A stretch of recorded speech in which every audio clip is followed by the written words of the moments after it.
Hey kids, this is Pulse Ray Vision coming to you live from Quattro Cinco Studios with another reading of Rings of Dust, chapter 26.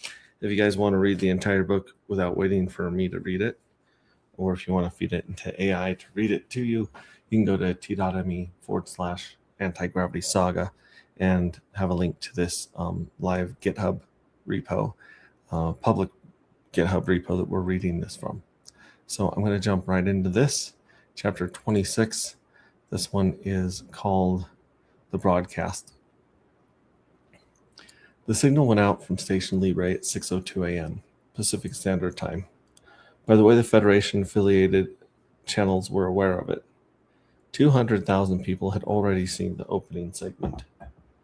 FedEx 5555 picked it up 12 seconds after it went live. The 12-second lag was the physics of the distance. Ship to Earth, Earth to ship, the same mathematics that made everything here 12 seconds old before it arrived. Kate had spent the better part of a year not noticing it. Today, she noticed it. Peter had been in the galley since 5:30. He had found the coffee machine on the first day aboard and had not really stopped discovering things about it since. It had a steam wand. He had reported this to Kate immediately. It had a pressure gauge. He had reported this to Deo.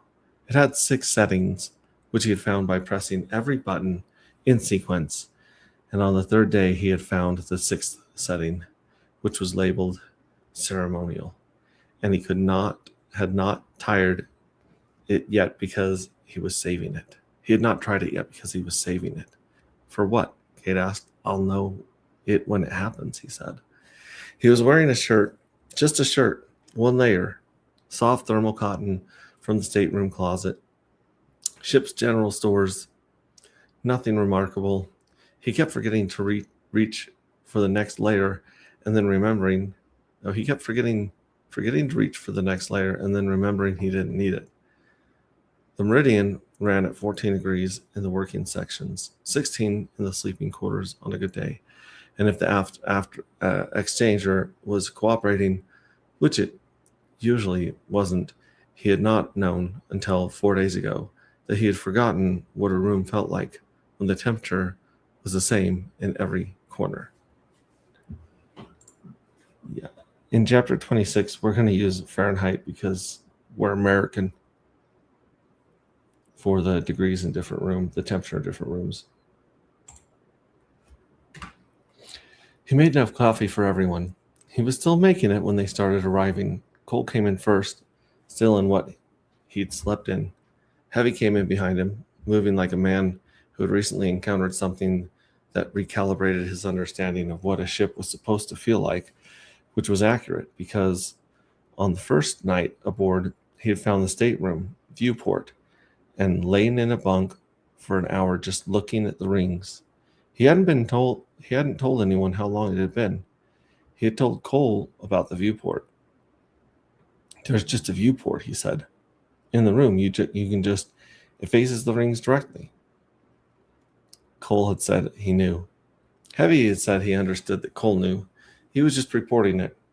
Sam came in already, dressed, already finished with whatever she'd been doing since 4, which was a story she told.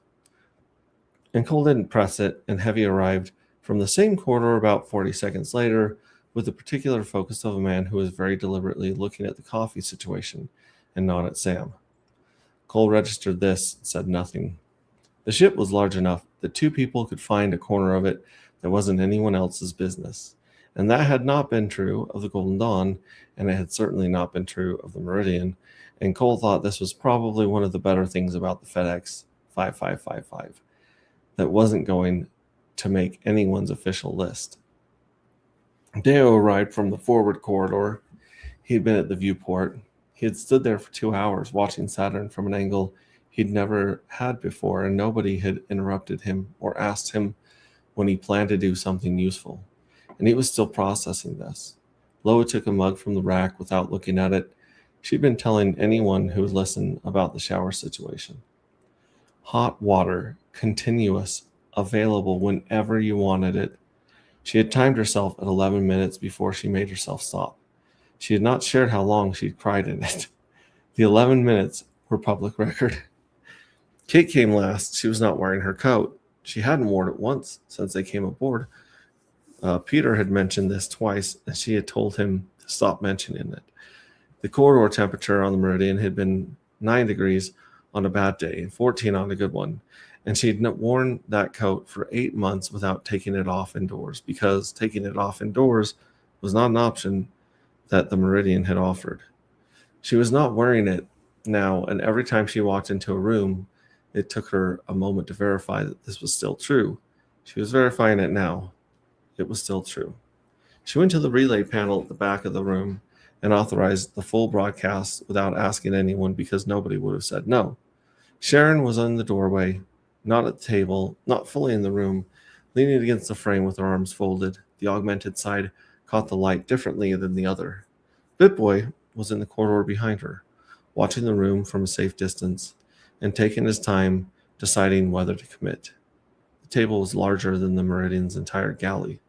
Nobody mentioned this. It had been mentioned enough. Gracie materialized at the end of the table in the seat nobody had sat in. In front of her, rendered in careful holographic detail, was a bowl of popcorn. The texture was correct. The steam was correct. She reached into it, took a handful, and brought it to her face. Heavy looked at the bowl. "No," Gracie said, "but it's the right thing to have." She took another handful. Nobody commented. They watched Ray's opening segment with the coffee in hand. Kate stood at the relay panel and said nothing. Deo made a note in his log: routine calibration, full spectrum, civilian relay. And Peter read it over his shoulder and said nothing. Cole sat at the end of the table and watched the fuel cells on the bench behind Ray's left shoulder and thought about the locker, the lazy Friday afternoon, the glow. When DeMint read Conrad's statement, the room was very quiet. Sharon shifted in the doorway. When Marcus's recording played, Peter made a sound that was not quite a word. "He's going to walk," Peter said. "He's already walking," Kate said. "He walked before we started watching. That's not what today is about." "What is today about?" Kate looked at the display. "Today is about the 369 test run. Today is about Conrad's notebooks being in the public record. Today is about DeMint reading the whole thing out loud." She paused. "He can walk. The thing he was managing is out. That's the work. The rest is logistics." Peter was quiet.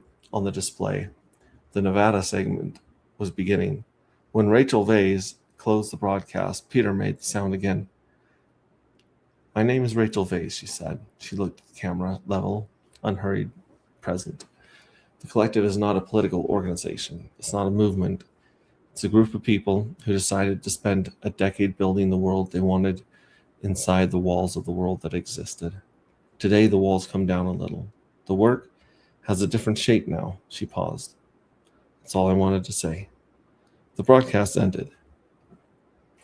Peter sat for a long time after it ended.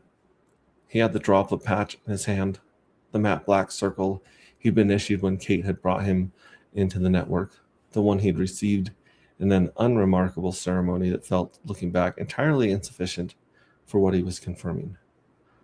"I thought it was a formality," he said eventually.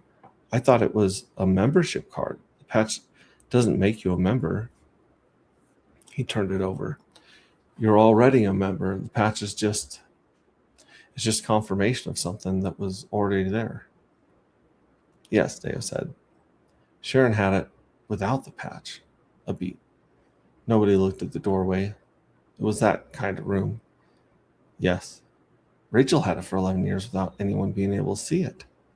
"That," Kate said, "is what a star looks like from the outside." Peter looked at her. She didn't explain further. She watched him sit with it, the shape of a commitment so long sustained it became structural, and thought that for someone who'd been in the network for less than 2 years, he was learning fast. "The network needs people who choose it," she said, "not as assets, as people who choose it." She paused. "Rachel's been choosing it since before we had a name for what she was doing." On the display, the relay was running the Nevada segment on loop. Someone in the network had flagged it as a sequence most likely to reach people who are still deciding whether to believe the rest. Cole had been watching the third shot since it first played. He had watched it twice more when the network ran the loop. "Gracie," he said. "I see her," Gracie said. "Can you route something through the meridian?" Already composing, Gracie said. "Take your time." He thought about what to say.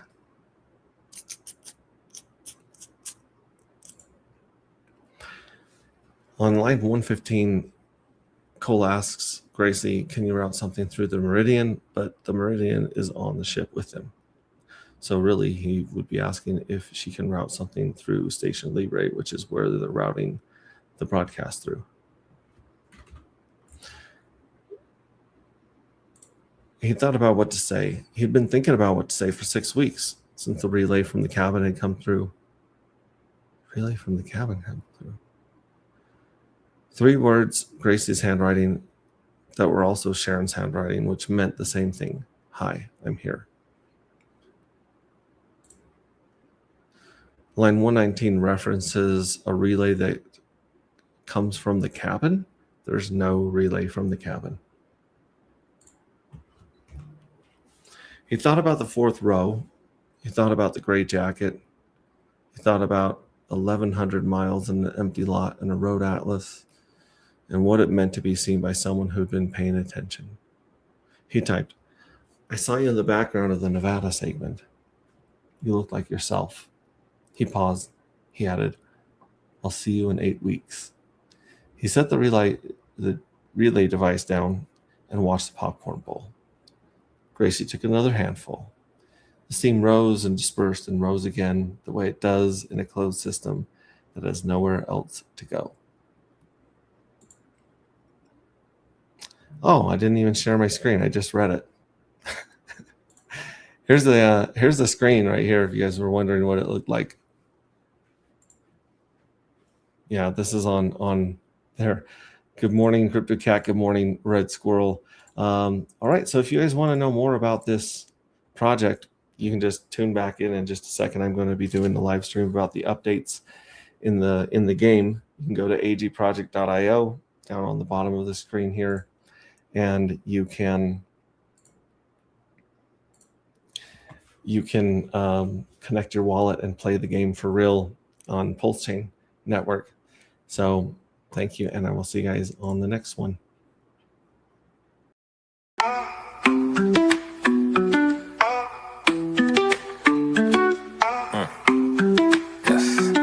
I'm talking AGP, anti-gravity project. I respect, staying true to the tech. We got the evil address and the pink Miss Will. Got the dark matter token going up, I can tell. Hey, I can tell this is the start of something fresh. Shout out Hex Revision and Donna Hex, yes.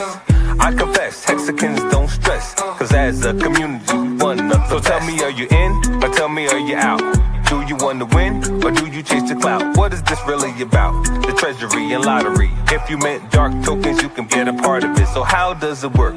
Let me explain. First you buy the dark token, now you're in the game. Then you mint the dark and get a fuel cell. That's an NFT, one that earns yield. As long as you have it, it feels like magic. But if you vaporize the NFT, that's tragic. So most think crypto is a game. Are you here for the fame, or here to make a name? See, Hexicans reign, we create our own lane. I thought I told you, we the new financial gain. agproject.io with the flow. And if you know what I know, then you know what I know. That's just how it go. Something light to support the team, the dream. Public service announcement, t.me/anti-gravity saga is the telegram. Tap in. That's for y'all.